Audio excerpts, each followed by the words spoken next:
Hi everybody, welcome to our channel.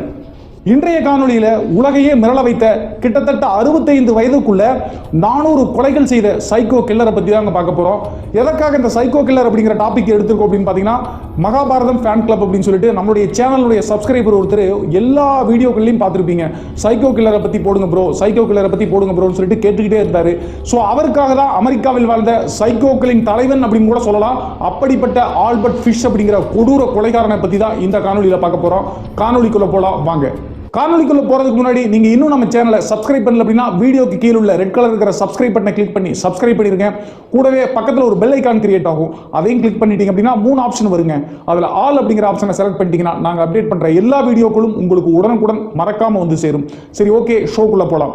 1870ஆம் ஆண்டு யூஎஸ்ல இருக்கிற வாஷிங்டன் அப்படிங்கிற பகுதியில் இந்த ஆல்பர்ட் ஃபிஷ் அப்படிங்கிற சைக்கோ கொலைகாரன் வந்து பிறந்திருக்காங்க. இவனை மட்டும் ஏன் ஸ்பெஷலா ஃபர்ஸ்ட் எபிசோட்ல எடுத்துக்கோ அப்படின்னு பாத்தீங்கன்னா, இவன் வந்து பாத்தீங்கன்னா கிட்டத்தட்ட 400 கொலைகள் செய்ததும் இல்லாம அவன் கொலை செய்த எல்லாருமே வந்து பாத்தீங்கன்னா சிறுவர் சிறுமிகள் அப்படிங்கறதா ரொம்ப முக்கியங்க. இவன் வந்து பாத்தீங்கன்னா கொலை செய்வதோட விடுறது கிடையாது, வித்தியாசமான முறையில் கொலை செய்வான். அதற்கடுத்தாக அந்த கொலை செய்த குழந்தைகளை வந்து பாத்தீங்கன்னா சமைச்சு சாப்பிட்டு இருக்கிற அதிர்ச்சியான தகவலும் வந்து பாத்தீங்கன்னா போலீஸ் ரிப்போர்ட்ல வந்து வெளிவந்திருக்குங்க. ஸோ அவனை பற்றிய முழுமையான தகவல் தெரியணும் அப்படின்னா அவனுடைய இளம் வயதிலிருந்து ஆரம்பிக்கிறதா சரி. நான் ஏற்கனவே சொன்ன மாதிரி 1870 யூஎஸ்ல இருக்கிற வாஷிங்டன் அப்படிங்கிற பகுதியில் வந்து பிறக்கிறான் இந்த ஆல்பர்ட் ஃபிஷ் அப்படிங்கிற மனிதன். இவனோட சேர்த்து ஒரு தங்கையும் கூட வந்து பாத்தீங்கன்னா ஒரு அண்ணனும் பிறக்கிறான். இவனோட சேர்த்து இவனோட கூட பிறந்த அந்த 2 குழந்தைகளுக்கும் சேர்த்து 3 பேருக்குமே வந்து பாத்தீங்கன்னா மென்டல் இல்னஸ் அப்படிங்கிற நோய் இருந்திருக்குங்க. மென்டல் இல்னஸ் அப்படின்னா மனநல பாதிப்பு அப்படின்னு சொல்லுவாங்க இல்லையா, அந்த மாதிரி ஒரு நோய் இருந்திருக்கு. இதற்கு என்ன காரணம் அப்படின்னு பாத்தீங்கன்னா, ஆல்பர்ட் ஃபிஷோட அப்பாவுக்கு வந்து பாத்தீங்கன்னா ஏற்கனவே மனநல பாதிப்பு இருக்கிறதுனால பிறந்த குழந்தைகளுக்கும் மென்டல் இல்னஸ் அப்படிங்கிற நோய் வந்து பாத்தீங்கன்னா தாக்குது. ஸோ இந்த காரணத்தினால ஆல்பர்ட் பிறந்த 2 வருடங்கள்லயே அவங்க அம்மா வந்து பாத்தீங்கன்னா மெயின்டைன் பண்ண முடியல அப்படின்னு சொல்லிட்டு ஆல்பர்ட்டை ஒரு ஆர்பனைஸ் ஹோம்ல வந்து எடுத்து போய் சேர்த்திடுறாங்க. ஆல்பர்ட் வளர்ந்த அந்த ஹோம் வந்து பாத்தீங்கன்னா சாதாரண ஹோம் கிடையாது. எந்த தவறுகள் செய்தாலும் கடுமையான பனிஷ்மெண்ட் வந்து அங்க கொடுக்கப்படும். அது மட்டும் இல்லாம அந்த ஹோம்ல வந்து பாத்தீங்கன்னா சில்ட்ரன் அபியூஸ் போன்ற நிறைய துன்ப விஷயங்கள் வந்து பாத்தீங்கன்னா தொடர்ந்து நடைபெற்றுட்டே இருந்திருக்கு ஆல்பர்ட்டுக்கும் சேர்த்து. சோ இந்த சூழல்ல வளர்ந்த ஆல்பர்ட் வந்து பாத்தீங்கன்னா 1872 இருந்து 1880 வரைக்கும் வந்து பாத்தீங்கன்னா அந்த ஹோம்ல தான் வளர்றான். ஆல்பர்ட் வந்து பாத்தீங்கன்னா 10 வயது வரும்போது அவனுடைய தந்தை வந்து பாத்தீங்கன்னா 1880 இறந்துறாரு. சோ உடனே அவங்க அம்மா வந்து பாத்தீங்கன்னா ஆல்பர்ட்டை திருப்பி வீட்டுக்கு கூப்பிட்டுக்கிறாங்க.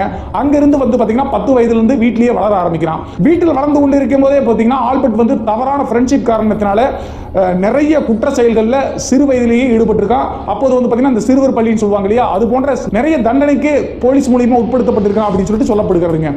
ஆல்பர்ட் வந்து பாத்தீங்கன்னா 20 வயது ஆன உடனே 1890ஆம் வருடம் வந்து பாத்தீங்கன்னா பிராஸ்டியூட் செய்ததாகவும் சொல்லப்படுகிறது. அதே மாதிரி பாத்தீங்கன்னா பக்கத்து வீட்டில் இருக்கிற நிறைய குழந்தைகளுக்கு வந்து பாத்தீங்கன்னா சைல்ட் அபியூஸ் பாலியல் துன்புறுத்தல் செய்து நிறைய கேஸ்ல வந்து அவன் மாட்டணும் அப்படின்னு சொல்லிட்டு சொல்லப்படுகிறதுங்க. இதை பத்தி பார்க்கும்போது இடையில ஒரு குறிப்பு சொல்ல வேண்டியது இருக்கு. என்ன அப்படின்னு பாத்தீங்கன்னா, குறிப்பா சைக்கோக்கள் அப்படின்னா அவங்களுக்குன்னு ஒரு ஸ்டைல் இருக்கும் கொல்றதுல. நிறைய பேர் பார்த்திருப்பீங்க. ஃபார் எக்ஸாம்பிள் வந்து பாத்தீங்கன்னா இந்த ஸ்பைடர் அப்படின்னு சொல்லிட்டு தெலுங்கு நடிகர் மகேஷ் பாபு நடிச்ச அந்த படத்தை பார்த்திருந்தீங்கன்னா தெரியும். எஜே சூர்யா வந்து எப்படி சைக்கோ மாதிரி நடந்திருப்பாரு, ஒன்னா அவருக்கு வந்து சந்தோஷம். அந்த மாதிரி அந்த படம் பார்த்துருக்கவங்க புரியும். அந்த மாதிரி ஒரு கேரக்டர் வந்து ஒவ்வொரு சைக்கோவுக்கும் இருக்கும். ஃபார் எக்ஸாம்பிள் ஒரு சில சைக்கோக்கள் வந்து பாத்தீங்கன்னா பெண்களை மட்டுமே டார்ச்சர் பண்ணி கொல்லுவான். ஒரு சில சைக்கோக்கள் என்ன பண்ணுவாங்க அப்படின்னா முதியவர்களை மட்டுமே கொல்லுவான். இன்னும் சில சைக்கோக்கள் வந்து பாத்தீங்கன்னா பெண்களை டார்ச்சர் பண்ணி ரேப் பண்ணி எரிச்சு கொள்வதை வழக்கமா வச்சிருப்பாங்க. சோ சைக்கோக்களை பற்றிய ஸ்டோரி பார்க்கறவங்களுக்கு இது ரொம்ப ஈஸியா புரியும்.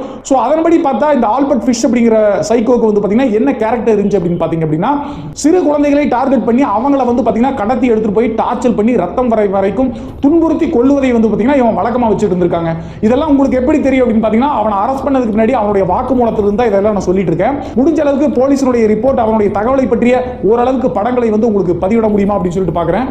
சோ இந்த சைக்கோ கொலைகாரனுக்கு வந்து பாத்தீங்கன்னா குழந்தைகளை டார்ச்சர் செய்து ரத்தம் வரைக்கும் துன்புறுத்தி அவனை கொல்லுவதில் வந்து பாத்தீங்கன்னா இவனுக்கு ஒரு திருப்தி, ஒரு சாட்டிஸ்ஃபேக்ஷன் சொல்லுவாங்க இல்லையா, அந்த மாதிரி திருப்தி அடைவதை வந்து பாத்தீங்கன்னா இவன் ஒரு ஆசையாகவே வச்சுட்டு இருந்திருக்கான்.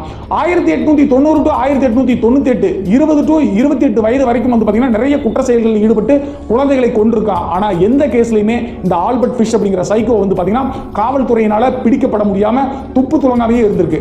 அதற்கடுத்தாக 1898 அவங்க அம்மா வந்து பாத்தீங்கன்னா இவனுக்கு ஒரு பெண்ணை பார்த்து திருமணம் செய்து வைக்கிறாங்க. ஆல்பர்ட் ஃபிஷுக்கு திருமணமானதற்கு பின்னாடி ஓரளவிற்கு அடக்கமாக தான் இருந்தான் அப்படின்னு சொல்லிட்டு அந்த வாக்குமூலத்தில் எழுதப்பட்டுள்ளதுங்க. ஆல்பர்ட் ஃபிஷுக்கு திருமணமானதற்கு பின்னாடி 6 குழந்தைகள் பிறந்திருக்காங்க. மனைவி குழந்தைகளோடு இருக்கும்போது அடக்க ஒடுக்கமாக தான் இருந்தான் அப்படின்னு சொல்லி சொல்லப்படுகிறது.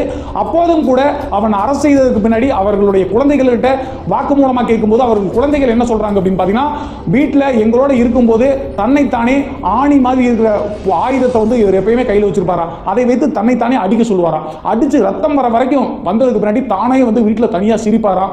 அதே மாதிரி பார்த்தீங்கன்னா வீட்டில் வந்து பார்த்தீங்கன்னா நான்வெஜ் எடுத்துகிட்டு வரும்போது அமெரிக்காவில் பார்த்தீங்கன்னா அதிகமாக பீப் சாப்பிடுவது வழக்கம். ஸோ மாட்டுக்கறி எடுத்துகிட்டு வந்தாலும் சரி, என்ன கறி எடுத்துகிட்டு வந்தாலும் பச்சையாக வந்து அதை சாப்பிடுவது வழக்கமாக வச்சுட்டு இருக்காங்க. அதை நாங்கள் பார்த்தோம் அப்படின்னு சொல்லிட்டு குழந்தைகள் வந்து பார்த்தீங்கன்னா ஸ்டேட்மெண்ட்டாக கொடுத்துருக்காங்க. ஸோ இந்த குறிப்பை அப்படியே நம்ம மனசில் வச்சுட்டு தொடர்ந்து அவனை பற்றி பேசுவோம். 1998 ஆல்பர்ட் ஃபிஷ்க்கு திருமணமானதிலிருந்து 1917 வரைக்கும் வந்து பார்த்தீங்கன்னா குழந்தைகள் மனைவியோட ஒன்றா குடும்பத்தோட இருந்திருக்காரு. அதற்கு பின்னாடி அவருடைய மனைவி வந்து பார்த்தீங்கன்னா அவனை டிவோர்ஸ் பண்ணி குழந்தைகளை வந்து 6 குழந்தைகளையும் கூப்பிட்டு அவங்க தனியாக போயிடுறாங்க. அதற்கு பின்னாடி வந்து பார்த்தீங்கன்னா ஆல்பர்ட் ஃபிஷ் மனைவி போனதுக்கு பின்னாடி, குழந்தைகள் போனதுக்கு பின்னாடி ரொம்ப தனிமையில் இருந்த காரணத்தினால மறுபடியும் வந்து பார்த்தீங்கன்னா அந்த சைக்கோ வெறித்தனம் வந்து பார்த்தீங்கன்னா இவனுக்கு வந்திருக்கு. ஸோ என்ன பண்ணியிருக்கா அப்படின்னா ஆல்பர்ட் ஃபிஷ் 1917 பின்னாடி அமெரிக்காவில் உள்ள நிறைய இடங்கள் வந்து பார்த்தீங்கன்னா பெயிண்டிங் ஒர்க் வேலை செஞ்சுட்டு இருக்கான். ஸோ பெயிண்டிங் ஒர்க் செய்யும் போது அமெரிக்காவில் உள்ள நிறைய இடங்களுக்கு தங்கி வேலை செய்வதற்காக நிறைய பிளேஸ்க்கு போயிருக்கான். அங்கே போகும்போதெல்லாம் அந்த இடத்துல வந்து பார்த்தீங்கன்னா எந்த குழந்தைகள் இருந்தாலும் அவர்களை வந்து பார்த்தீங்கன்னா கடத்தி கொண்டு போய் கொண்டு இருக்கான். ஆனால் இவன் தான் அந்த குற்றத்தை செய்தான் அப்படின்னு சொல்லிட்டு போலீஸ்னால கண்டுபிடிக்க முடியாத அளவிற்கு ரொம்ப தெளிவாக திட்டமிட்டு செய்திருக்கான். ஸோ இது அப்படியே கண்டினியூவாக போயிட்டு இருக்கு. இதில் ரொம்ப முக்கியமான விஷயம் என்ன அப்படின்னு பார்த்தீங்கன்னா இவன் டார்கெட் பண்ணுறது எல்லாமே வந்து பார்த்தீங்கன்னா அமெரிக்காவில் இனவெறி அப்படின்னு சொல்லிட்டு இப்போ கூட போயிட்டு இருக்காது எல்லாமே தெரியும். இந்த வெள்ளையர்களுடைய குழந்தைகளை வந்து பார்த்தீங்கன்னா இவன் டார்கெட் பண்ணுறதே கிடையாது. ஏன் அப்படின்னா அந்த குழந்தைகளை வந்து பார்த்தீங்கன்னா இவன் வந்து துன்புறுத்தி கொன்னா அப்படின்னா பெரிய கேஸ் ஆகும் அப்படிங்கிற காரணத்தினால கருப்பின குழந்தைகளை வந்து பார்த்தீங்கன்னா டார்கெட் செய்து நிறைய குழந்தைகளை கொண்டிருக்கான். எத்தனை குழந்தைகளை இப்படி வந்து பார்த்தீங்கன்னா டார்ச்சர் பண்ணி கொண்டு சாப்பிட்டுருக்கா அப்படிங்கிறத இதுவரைக்கும் போலீஸ் ரிப்போர்ட் வந்து தோராயமாக கூட சொல்ல முடியல. அவ்வளவு பேர்த்த இவன் கொண்டு குவிச்சிருக்கான். நான் சொல்றது வந்து அப்ராக்சிமேட் 400 பேர் அப்படின்னு சொல்லிட்டு இருக்காங்க. ஸோ இது போன்ற மனைவி போனதுக்கு பின்னாடி தனிமையாக இந்த பெயிண்டிங் ஒர்க் அங்கங்கே பார்த்துட்டு இருக்கும்போது அமெரிக்காவினுடைய நியூயார்க் டெலிகிராம் அப்படிங்கிற ஒரு பத்திரிகை செய்தியிலிருந்து ஒரு விளம்பரம் வருது. அதில் வந்து பார்த்தீங்கன்னா எட்வின் பட் அப்படின்னு சொல்லிட்டு ஒரு 18 வயசு பையன் விளம்பரம் கொடுத்துருக்காரு. அந்த விளம்பரத்தில் அந்த பையன் என்ன கொடுத்துருக்கா அப்படின்னா எனக்கு வந்து பார்த்தீங்கன்னா வேலை வேண்டும் அப்படின்னு சொல்லிட்டு எழுதியிருக்கான். அந்த நியூஸ் பேப்பரை பார்த்த ஆல்பர்ட் ஃபிஷ் என்ன பண்ணுறான் அப்படின்னா அந்த பையனுடைய வீட்டிற்கு நேரடியாக போகிறான். அந்த வீட்டில் போயிட்டு தனக்கு ஒரு தனியாக ஒரு பண்ணை தோட்டம் இருப்பதாகவும் அந்த தோட்டத்தை கவனிக்க ஒரு ஆள் வேணும், நான் வந்து $15 வந்து பார்த்தீங்கன்னா மாதத்துக்கு கொடுக்குறேன் அப்படின்னு சொல்லி பேசியிருக்கான். உடனே அவங்க அந்த குடும்பம் வந்து ரொம்ப புவர் ஃபேமிலி அப்படிங்கிறதுனால ரொம்ப சந்தோஷப்பட்டு ஓகேன்னு சொல்லியிருக்காங்க. ஒரு வாரம் கழித்து நான் இந்த எட்வின் பட்டை கூட்டிகிட்டு போகிறேன் அப்படின்னு சொல்லிட்டு போயிட்டான். சம்பளம் எல்லாம் பேசி முடிச்சுட்டு போயிட்டான். அதற்கு பின்னாடி 7 நாள் கழிச்சு ஒரு டெலகிராம் மறுபடியும் வந்து பார்த்தீங்கன்னா அவங்க வீட்டுக்கு வருது. ஸோ அந்த டெலகிராமில் ஆல்பர்ட் ஃபிஷ் அப்படிங்கிற சைக்கோ என்ன எழுதி கொடுத்துருக்கா அப்படின்னு பார்த்தீங்கன்னா இன்னும் 2 நாட்களில் எட்வின் பட்டை வந்து நான் கூட்டிகிட்டு போயிடுறேன், ரெடியாக இருக்க சொல்லுங்க அப்படின்னு சொல்லிட்டு அந்த டெலகிராம் போட்டிருக்கான். அந்த டெலகிராம் வந்து கரெக்டாக 2 நாட்களில் அந்த ஆல்பர்ட் வந்து பார்த்தீங்கன்னா அந்த குடும்பத்துக்கிட்ட போயிருக்கான். ஸோ அங்கே போய் இந்த ஆல்பர்ட் அப்படிங்கிற சைக்கோ வந்து பார்த்தீங்கன்னா அந்த குடும்பத்துக்கிட்ட எனக்கு பர்த்டே, ஸோ ஒரு ஹோட்டலில் வந்து செலிப்ரேட் பண்ணுறோம்.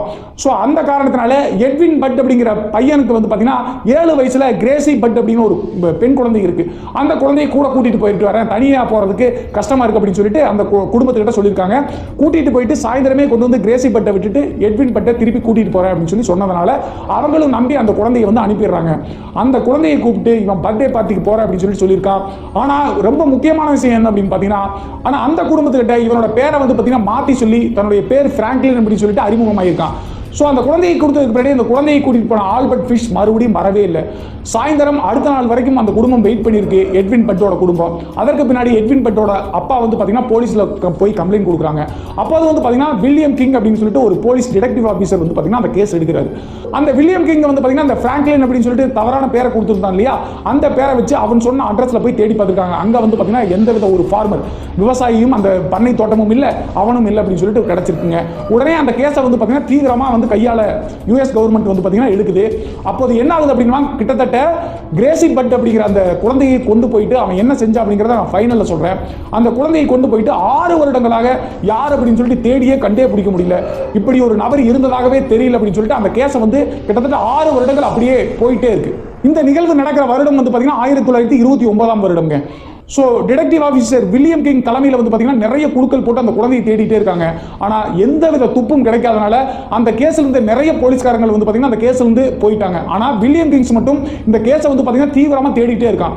1929 வருடம் வந்து பார்த்தீங்கன்னா அந்த கிரேசி பட் அப்படிங்கிற குழந்தையை கொண்டு போன ஆல்பர்ட் கிங் கிட்டத்தட்ட 6 வருடம் கழித்து 1935 அதே மாதிரி வந்து பார்த்தீங்கன்னா யூஎஸ்ல வெஸ்ட் சைடில் இருக்கிற ஒரு பகுதியில் வந்து பார்த்தீங்கன்னா ஒரு 4 வயது குழந்தையை இதே மாதிரி பொய் சொல்லி கூட்டிட்டு போய் கடத்தி கொண்டதா ஒரு ரிப்போர்ட் வருது. இருக்குங்க. அதுலயும் வந்து பாத்தீங்கன்னா அந்த குடும்பம் வந்து பாத்தீங்கன்னா இப்படி வேற ஒரு பேர் சொல்லி தான் கூட்டிட்டு போனதா அந்த போலீஸ் ஸ்டேஷன்ல அந்த கேஸ் ஃபைல் ஆகுது. சோ வில்லியம் கிங் வந்து பாத்தீங்கன்னா டவுட் ஆகி ஒருவேளை ரெண்டு பேரும் ஒரே நபரா இருப்பாங்களோ அப்படின்னு சொல்லிட்டு மீண்டும் அந்த கேஸையும் கையில் எடுத்துட்டு தேட ஆரம்பிக்கிறாரு. அப்போதும் கூட வில்லியம் கிங்ஸ் தேடும் போது அந்த ஆல்பர்ட் ஃபிஷ் எங்க இருக்கா, எந்த இடத்துல இருக்கா, அந்த குழந்தைகளை என்ன பண்ணணும் அப்படிங்கிற எந்த தகவலும் கிடைக்கவே முடியல. அமெரிக்காவினுடைய CIA இன்டெலிஜென்ட் ஏஜென்சி முதற்கொண்டு தேடி பார்த்து கண்டுபிடிக்க முடியாதனால அவ்வளவு துல்லியமா வந்து பாத்தீங்கன்னா அந்த ஆல்பர்ட் ஃபிஷ் அப்படிங்கிற சைக்கோ வந்து பாத்தீங்கன்னா ரொம்ப தெளிவா செஞ்சிருக்கான். அதற்கு பின்னாடி 1935 கிட்டத்தட்ட 6 வருடங்கள் கழித்து கிரேசி பட் அப்படிங்கிற அந்த பெண்ணை கடத்தி கொண்டு போனான் இல்லையா, அந்த கேஸ்ல இருந்து 6 வருடங்கள் கழித்து 1935 எட்வின் பட் குடும்பத்துக்கு ஒரு டெலிகிராம் வந்திருக்குங்க. அந்த டெலிகிராம் அனுப்புனது யார் அப்படின்னு பாத்தீங்கன்னா இந்த ஆல்பர்ட் ஃபிஷ் அப்படிங்கிற சைக்கோ கொலைகாரன் தான். அதுல வந்து பாத்தீங்கன்னா அந்த குழந்தையை எப்படி எல்லாம் துன்புறுத்தின, என்னெல்லாம் செஞ்சான் அப்படிங்கறத அந்த லெட்டர் எழுதிருக்காங்க. போலீஸ் ரிப்போர்ட்ல வந்து பாத்தீங்கன்னா அது ரொம்ப கொடூரமா இருக்கிறதுனால அந்த ரிப்போர்ட்டை வந்து காமிக்கல. அந்த கடிதத்தை வந்து பாத்தீங்கன்னா பிரஸுக்கு காமிக்கிறதுனால நம்மளுக்கு அந்த ரிப்போர்ட் கிடைக்கலீங்க. சோ எப்படி எல்லாம் செஞ்சோம் அப்படின்னு சொல்லிட்டு அதுல எழுதி நான் கொன்னுட்டேன் அப்படின்னு சொல்லிட்டு எழுதி அந்த டெலிகிராம் அனுப்பியிருக்கான். அந்த டெலிகிராம் அடிப்படையாக கொண்டு நிறைய இடத்துல சர்ச் பண்ணி கடைசியா வந்து பாத்தீங்கன்னா அந்த ஆல்பர்ட் ஃபிஷ் அப்படிங்கிற சைக்கோ கொலைகாரனை வில்லியம் கிங் நெருங்கி போயிட்டாரு. பிடிக்கும் போது பாத்தீங்கன்னா ரேசர் பிளேடு போன்ற நிறைய ஆயுதங்கள், அதே மாதிரி வந்து பாத்தீங்கன்னா இந்த கிரிக்கெட் பேட் விளையாடுவோம் இல்லையா, அதற்காக ஒரு ஆயுதத்தை தனியா உருவாக்கி இருக்காங்க. அந்த பேட்ல வந்து பாத்தீங்கன்னா முனையில ஆணிகளை வந்து பதிய வச்சு அது மாதிரி கொல்லுவதற்காகவே அந்த மாதிரி ஆயுதங்களை, நிறைய ஆயுதங்களை, கொடூர ஆயுதங்களை இவனே வந்து பாத்தீங்கன்னா செஞ்சிருக்கான், மேக் பண்ணிருக்கான். சோ அந்த மாதிரி ஆயுதங்கள் நிறைய ஆயுதங்கள் இருந்திருக்கு. அந்த ஆயுதங்களை எல்லாம் வச்சு இந்த வில்லியம் கிங்கை வந்து அட்டாக் பண்ணிருக்காரு. அப்போது வந்து பாத்தீங்கன்னா டிடெக்டிவ் ஆபீசர் வில்லியம் கிங் ரொம்ப சாதுரியமாக செயல்பட்டு அவனை வந்து அரெஸ்ட் பண்ணி கொண்டு போய் வைக்கிறாங்க. ஆல்பர்ட் ஃபிஷ் அரெஸ்ட் பண்ணி உள்ள எடுத்து போய் வாக்குமூலம் வாங்கும்போது US போலீஸ் டிபார்ட்மெண்ட் மட்டும் இல்லாம ஒட்டுமொத்த அமெரிக்காவே நடுங்கியது அப்படின்னு சொல்லி சொல்லலாம். கிட்டத்தட்ட 400 பேர்த்த தான் கொன்னு குவிச்சு சாப்பிட்டுருக்க அப்படின்னு சொல்லியிருக்கான். நிறைய குழந்தைகளை வந்து பார்த்தீங்கன்னா துன்புறுத்தி ரத்தம் வர வரைக்கும் அடிச்சு அவர்களை வந்து பிச்சு நரமாமிசமா பாதி பேர்த்த சாப்பிட்ட மாதிரியும் மீறி பேர்த்த வந்து பார்த்தீங்கன்னா ஸ்டாக் பண்ணி வச்சு சமைச்சு சாப்பிட்டதாகவும் வாக்குமூலம் கொடுத்துருக்காங்க. 1935 ஆல்பர்ட் ஃபிஷ் அப்படிங்கிற சைக்கோ வந்து பிடிபட்டு கிட்டத்தட்ட 1 வருட காலங்கள் நீதி விசாரணைக்கு உட்படுத்தப்பட்டு 1936 ஆண்டு மரண தண்டனை விதிக்கப்பட்டு அவனை வந்து பாத்தீங்கன்னா கொல்றாங்க. இதுதான் வந்து பாத்தீங்கன்னா அந்த கேஸுடைய மொத்த ரிப்போர்ட்டுங்க. அந்த சைக்கோ கொலைகாரன் வந்து பாத்தீங்கன்னா சிறைச்சாலையில் இருக்கும்போது நிறைய சைக்காட்டிஸ்ட் வந்து பாத்தீங்கன்னா அவனை செக் பண்றதுக்காக வந்திருக்காங்க. அவனை செக் பண்ணி பார்க்கும்போது 400 கொலைகள் செய்த சைக்கோ கொலைகாரன் மாதிரி அவனுடைய ஃபேஸ் எதுவுமே இல்லை, ரொம்ப இன்னசென்ட்டா இருந்திருக்கான். அப்படி பார்த்து சைக்காட்டிஸ்ட் டாக்டரே வந்து பாத்தீங்கன்னா மிரண்டு போயிருக்காங்க. இதுதாங்க அந்த ஆல்பர்ட் ஃபிஷ் அப்படிங்கிற ஒட்டுமொத்த உலகத்தில் உள்ள சைக்கோக்களின் மொத்த தலைவன் அப்படின்னு கூட சொல்லலாம். இது போன்ற ஒரு கொடூரமான சைக்கோ கில்லரை பற்றியும் கிரைம் ஸ்டோரியை பற்றியும் பார்த்திருக்க மாட்டீங்க அப்படின்னு நினைக்கிறேன். இந்த காணொலியினுடைய தகவல்கள் உங்களுக்கு பிடிச்சிருந்துச்சு அப்படின்னு நினைச்சீங்க அப்படின்னா காணொலிக்கு கீழே உள்ள லைக் பட்டனை தட்டி விட்டுருங்க. இந்த காணொலி எல்லாத்துக்கும் ஷேர் பண்ணுங்க. மீண்டும் ஒரு மர்மமான, சுவாரஸ்யமான, அமானுஷ்யமான தகவல்களுடன் உங்களை சந்திக்கும் வரை சிவா.